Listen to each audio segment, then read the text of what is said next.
एक बार राजा रथ से जा रहा था और मार्ग में एक महात्मा मिल गए। महात्मा को राजा ने पूछा, महात्मन मैं आपसे 3 प्रश्न करता हूं, भगवान एक हैं कि अनेक, भगवान रहते कहाँ हैं और भगवान करते क्या हैं? महात्मा ने कहा, राजन आप राजा होते हुए भी शिष्टाचार नहीं जानते हो। साधु को पहले पूजन करो, वंदन करो, अर्चन करो, चरण वंदना करो, भोजन प्रसाद कराओ, आनंद से आसन दो, तत्पश्चात प्रश्न पूछना। राजा को लेकर के गए। राजा महात्मा को महल ले जाने लग गए। महात्मा ने कहा, मैं महल पर नहीं रहता हूँ, पर्णकुटी पर ही केवल विश्राम करूंगा। राजा ने पर्णकुटी बनाई, महात्मा की खूब सेवा की। संध्या समय में राजा फिर आया। राजा ने कहा, मेरे 3 प्रश्न। महात्मा ने कहा, एक बात बताओ, एकांत में सुनना है कि सर्व समाज के बीच में सुनना है?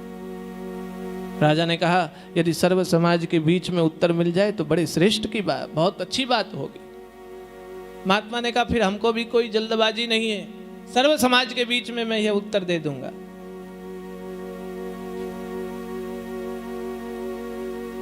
राजा को कह दिए, सर्व समाज को आमंत्रण भेजो। राजा ने कहा, सर्व समाज को बुलाने के लिए, पूरी प्रजा को बुलाने के लिए मुझे 2, 4, 6 महीने का समय लगेगा। सूचना जाएगी, मुहूर्त निकलेगा, उस समय लोग आएंगे। महात्मा ने कहा, हमको कोई हड़बड़ी नहीं, राशन पानी की व्यवस्था कर दो, हम टिक्कर बनाएंगे, खाएंगे। 6 महीने का राशन महात्मा के पास आया। एक तिथि तय हो गई, हो भव्य पांडाल बनने लग गया। 6 महीना बीत गया। कल राजा को आना है। महात्मा प्रातः काल खेत की तरफ गया। एक किसान हल जोत रहा था। महात्मा किसान के पास गया और किसान को कहने लग गया, किसान सुनो, तुम महात्मा बन जाओ, महात्मा बन जाओ। किसान ने कहा, अरे महात्मा जी, हमको महात्मा बनने बोल रहे हो? मैं गृहस्थी, पत्नी है, 2 बच्चे हैं, हम यदि साधु बन जाएंगे तो हमारे बाल बच्चे कहाँ जाएंगे? महात्मा ने कहा, साधु बनने कह रहे हैं, साधु होने थोड़ी न कह रहे हैं। बनने में क्या है, कपड़े पहन लो, साधु बन जाओ। और साधु होने का मतलब अंदर से साधु होना। एक दिन के लिए साधु बनने में क्या दिक्कत है? किसान ने कहा, मैं यदि साधु बन जाऊंगा एक दिन के लिए, कल राजा आएगा प्रश्न पूछने के लिए, तो प्रश्न का उत्तर कौन देगा? कहने लगे, चिंता मत करो, मेरे कपड़े तुम पहनना, तुम्हारे कपड़े हम पहनेंगे। राजा आएगा तो कह देना, ये छोटा सा प्रश्न तो घास छिलने वाला हमारा चेला दे देगा, और हम दे देंगे उत्तर। किसान भी तैयार हो गया। क्यों? क्योंकि महात्मा बनेंगे, राजा आएगा, स्वर्ण आदि लेकर के आएगा, खूब पूजा वंदना करेगा, खूब दान पुण्य करेगा, हमको बढ़िया आनंद से सब दक्षिणा पानी मिल जाएगी। किसान साधु का भेष पहन लिया, साधु किसान का भेष पहन लिए। राजा आया, उच्च सिंहासन पर महात्मा को बैठाया। कौन? जो डुप्लीकेट है। डुप्लीकेट महात्मा बैठे, खूब वंदना की। अब किसान को कुछ आए तब तो कहे, बैठे रहे बैठे रहे।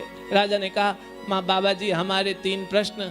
महात्मा ने कहा, पूछो क्या प्रश्न है? डुप्लीकेट महात्मा बने। 3 प्रश्न थे। पहला प्रश्न, भगवान एक हैं कि अनेक? दूसरा प्रश्न, भगवान रहते कहाँ हैं? तीसरा प्रश्न, भगवान करते क्या हैं? किसान जो महात्मा बना था कहने लग गया, राजन इतना छोटा सा प्रश्न आप मेरे से पूछ रहे हो, लज्जा नहीं चाहिए आप में? ये घास छिलने वाला हमारा किसान दे देगा, हमारा सेवक दे देगा।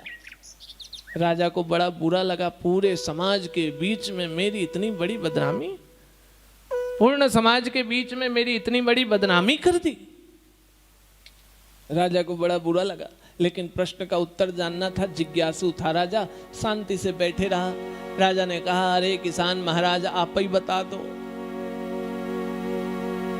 किसान साधु था, साधु किसान के भेष में था। किसान ने कहा, देखो राजा, हम अनपढ़ आदमी, गिनती हमको आती नहीं। तुम्हारा पहला प्रश्न, भगवान एक है कि अनेक, सो गिनती गिनना होगा, इसलिए गिनती हमको आती नहीं और गिनना तुमको पड़ेगा, बोलूंगा मैं। राजा बोले, ठीक है बोलो। बोले, ऐसे नहीं, तुम यदि गलत गिन लिए तो हमको पता कैसे चलेगा? इसलिए एक काम करो, तुम कुछ स्वर्ण मुद्राएं ले आओ, मैं बोलते जाऊंगा, तुम डालते जाना, मुझे लगेगा कि हाँ तुम सही गिन रहे हो। स्वर्ण मुद्रा आई, एक पात्र खाली रखा, एक पात्र स्वर्ण मुद्राओं से भरा था। किसान ने कहा, उठाओ एक। राजा ने एक स्वर्ण मुद्रा उठाई। बोले, कितना है? राजा ने कहा, 1। बोले, ठीक है, अब रख दो। रख दिया। बोले, फिर उठाओ। किसान ने दूसरा उठाया, क्षमा करें, राजा ने दूसरा उठाया। किसान ने बोला कितना है? बोले 2। किसान ने कहा झूठ बोलते हो, उठाया 1, गिनते 2 हो। राजा को बात समझ में ना आई, कहने लगे छोड़ दो। बोले अब फिर उठाओ। राजा ने फिर उठाया, बोले कितना है? बोले 3। किसान कहने लग गया राजा साफ साफ झूठ बोलते हो, उठाते 1 बोलते 2, उठाते 1 बोलते 3, उठाते 1 बोलते 4। राजा ने कहा इसका अर्थ क्या? किसान कहने लग गया इसका अर्थ यही है कि भगवान एक ही हैं, जिसने जब जिस रूप में भगवान को समझा उसने उस रूप में व्याख्या कर दिया, इसलिए एक रूप भगवान हमको अनेक रूप में दिखाई देते हैं। किसान राजा बोला धन्य हो, ना कोई वेद का मंत्र, ना कोई श्लोक, ना कोई गीता, ना कोई उपनिषद, सीधे आपने व्याख्या कर दी, सब एक ही है। लेकिन प्रमाण? किसान कहने लग गया ये सारे स्वर्ण मुद्राओं को गला दो, सब गल के एक पत्थर हो गए। कहने लग गया अब सब फिर को अलग अलग कर दो, सबको फिर सिक्के बना दिए। राजा को समझ में आ गया भगवान एक ही हैं, लेकिन भगवान नाना रूप धारण कर रहे हैं। राजा ने कहा मेरा दूसरा प्रश्न, भगवान रहते कहाँ हैं? किसान चुपचाप बैठे रहा, आधा घंटा बीत गया। राजा ने कहा उत्तर नहीं दिए। किसान ने कहा इतने तुम मूर्ख आदमी हो, कुछ खिलाओगे पिलाओगे या खाली पेट पूछोगे क्या पीना खाना है? कहने लगे दूध ले आओ। किसान ने दूध मंगवाया और बड़े पात्र में दूध आया। किसान उस दूध में अपनी उंगली डाल करके घुमाने लग गया। राजा ने कहा अरे दूध पीना है तो पियो, ये क्या कर रहे हो? किसान ने कहा राजा हमने सुना है बड़े लोग कहते हैं इस दूध में घी रहता है, मैं घी निकाल रहा हूँ। राजा ने कहा घी ऐसे थोड़ी निकलता है, घी निकालने के लिए पहले दूध को जमाना पड़ता है, फिर मथना पड़ता है, फिर मक्खन को गर्म करना पड़ता है, फिर दूध ये इससे घी निकलता है।